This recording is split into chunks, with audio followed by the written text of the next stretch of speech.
dito para sa RSG. Meron kasi nung born again passive yung manginginig siya Basta't ikaw, manginginig pa. Ganun yung ginagawa ni Hatred Ako nagpapalamig lang kasi mainit. Ay! Ako naking mainit na rin. Ang Phoenix Army naglalagablab. Hindi mo kahit makakabawi din. Pero andun yung pasok dito ni Super Yoshi. Double kill para kay Demon Kite. Aatras ba sila? Pero hindi. Nandun sa ibabaw si Nuts. Oh Kaya my alam God. mapapatay din ni Nomad sa paghabol na ito. Tuloy pa rin. Pero tuloy. Practice lang. Tumesing lang. Okay, tignan natin. Nomad and Hatred, madedepensahan kaya nila. Uy, ibe-burst. Ayan na naman. Ito na naman ang pinakamatapang na Aurora sa Pinas. Oo, flicker in icicle. Kung si Aqua dati, sinasabihan na pinakamatapang na Lilia sa Pinas, ito ngayon yung pinakamatapang na Aurora sa Pinas. Oh, ito lang yata yung lamig na tatanggihan mo Oo nga Sa ganitong panahon ito, parang gusto mo pantanggihan kahit na siya na mismo yung nag-o-offer sa'yo ng yelo. Kasi napakatapang ba naman? And ang bilis pala na pwede nating i-expect na follow-up mula dito sa TNC. Kasi nga naman, meron silang Lunox dito na kapag nag-Chaos Assault ay may dash nga naman, mapakalapit agad. As well as yung Arlot dito na may Vengeance in lang na pwedeng sunod-sunod lang na stress ang dadalhin talaga Yun sa na RSG. Parang ang ML ngayon, pindutan gamers na talaga. Yeah, oo. Actually, matagal naman pero ngayon kasi mas matindi. Mas matindi pindutan Ayan, kuha na naman nila ngayon yung turtle. Okay, kailangan natin mag-relax ngayon kasi, Hatred, nakikita natin na 2-0 and 5. Labas ng mga yellow. Hatred, ako na lang ang sana ako na lang. Sa amin na lang. Sa amin na lang ang yellow na yan, no? Kasi init na kami. Pero din again, ilang beses natin to nakita sa mga games ng TNC, yung early game aggression, kaya naman may palag naman. May hulog naman sila, may puso naman. But this is the problem, the mid game to the late game. How will you transition this against a team na sobrang calculated pagdating sa decision making? We were talking about protect the Harit. Can TNC get the Harit? Mukhang umiiwas na nga si Kusei sa mga team fights na nakikita natin kanina pa, and pupunta muna siya sa gilid, kumukuha ng mga tore kasi nga naman medyo may kalugian din siya in terms of levels. Pero speaking of G5, Ako nabangga, Super Yoshi. Sinasalubong lang niya, pero ako nagamit na rin yung curtain call. Hoy, walang tinamaan. Aray. Atras mula dito ang RSG, mahaba-haba pa para dun sa Lord. Pero parang ang gusto ng TNC dito, kontrolin muna yung top lane. Oo, ito yung tinatawag kung may comms to. Push mo muna, tol. Angatan mo. And buhay pa yung dalawang towers. Napaka-importante ng dalawang towers na to sa mid lane.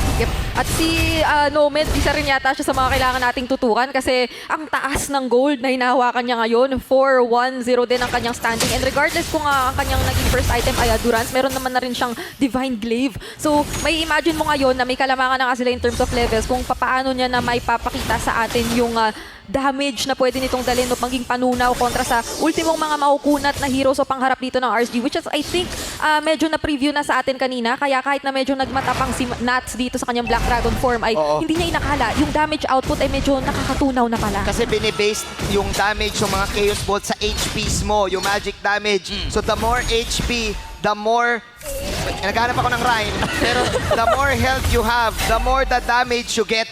Walang rhyme, pero it makes sense. Yun na yun Yun talaga yun At yun nga nabansagan nga ito dating Ultimate Shredder nabukod dun sa carry.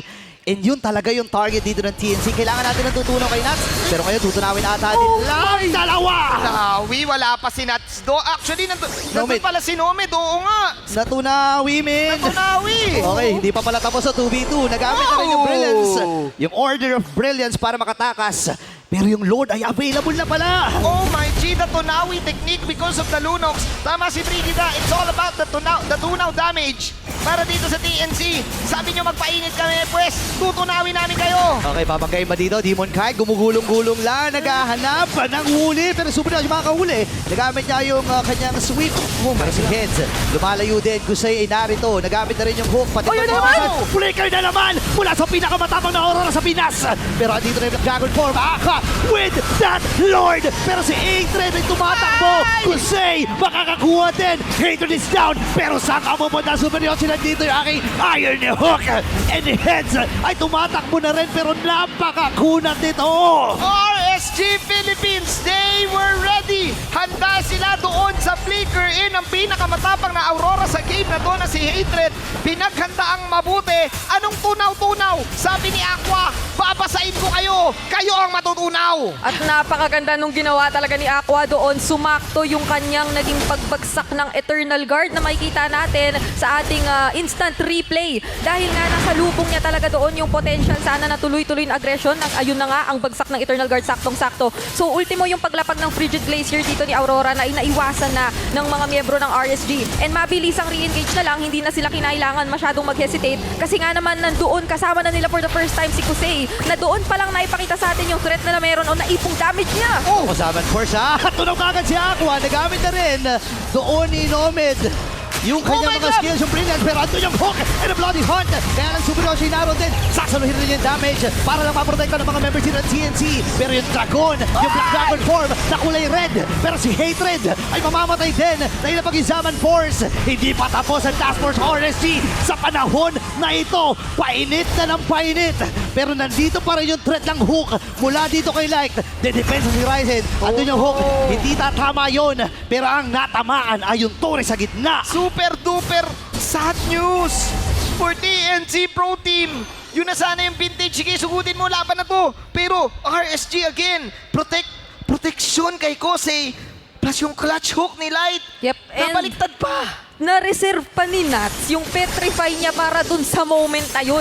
Na literal na magiging problema kung ikaw na dito si Hatred kasi parang ito na rin yung punto na hindi na masyadong manghihinayang yung RSG na mag-engage. Mamaya pa babalik yung passive mo na meron kang frozen kapag ka napatay ka namin. So bakit kami manghihinayang ngayon na maghanap ng mga engage? Actually, kung babalikan din natin yung kwento, di ba?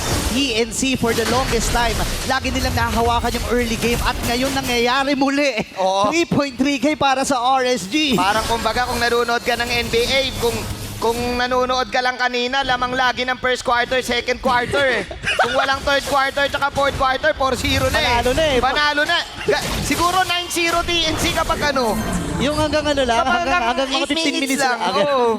Oo nga, no? Pag nag 8 minutes lagpas, natatalo na eh. Ay, ang hirap nito para sa TNC and yun yung consistency na hinahanap sa kanila. Huwag ka maingay kasi may conceal. Oy! Si Nats nakatakas! Naku, another satisfied client! Naku, ito na ata yung pagbawi ng Task Force RSG. Tinamaan ng hook and a bloody hunt. Binigay nila lahat kay Ryzen. Wala yung jungler. Pero nandito yung pinakamatapang na Aurora sa Pinas. And Nomad, paatras muna sila. Halos pawasan na kanila mga buhay. Pero yung Lord na Luminous Oh, no. ay available na. Burrito Brigida, nakatingin na sila doon.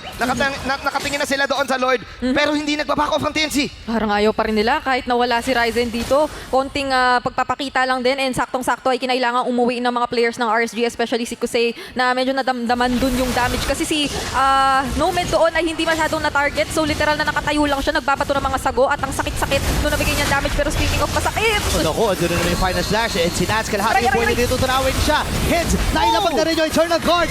Heads, makukuha niya si Nats. Pero si Super Yoshi, nahook din. Mamamatay mula kay Aqua. Tinutunaw na nila isa-isa. And Hatred ay naroon. Pero hindi na siya aabot dahil nakuha na ni Demon Kai ang Lord. Oh my! Tinamaan pa ng hook. Buti na lang may passive. Pero hanggang saan ka makakasurvive? Dahil RSG nananalasa ng muli. Kahit may frozen passive, hindi nila ni-let it go. Si Hatred doon sa bottom side. hindi na pinakanta. At tinuloy-tuloy na lang ngayon ng RSG na kasama pa yung Lord sa mid. Nakakatakot na depensa ito para sa TNC. Ay, wait lang. Nandun yung Flicker Hawk. Buti nilang hindi tumama pero kasama na nila ang Luminous na Lord. 15 minutes. Wala pa rin si Hatred. Ryzen, tinatangkin na lang yung mga minions. Pero re-respeto ang RSG. Alam nila yung potensyal. Pero hindi naman yung potensyal ng Hawk. And Bloody God. Patay si Super Yoshi. Kulang sila ng setup. Heads ay umaatras na rin. Aqua will secure that Cernet sa may bandang ibaba. At nandito na yung kupunan ng my God. RSG. Kumakatok na. Oh my glove, yung endable tambol ay pwede na nating marinig sa side ng RSG. They want this. Nanalo sila kahapon. Gusto nila makuha yung instant. Lumabas yung pulang dragon. Ito na yung pulang dragon. Nagamit na rin yung Brilliance pero yung hook, tumama na naman. Grabe yung accuracy. Patay na dito si Yoshi. At si Nomad din. Sininek sa Manila si Ryzen. Inilalayo lang niya. Pero may mga minions ang RSG.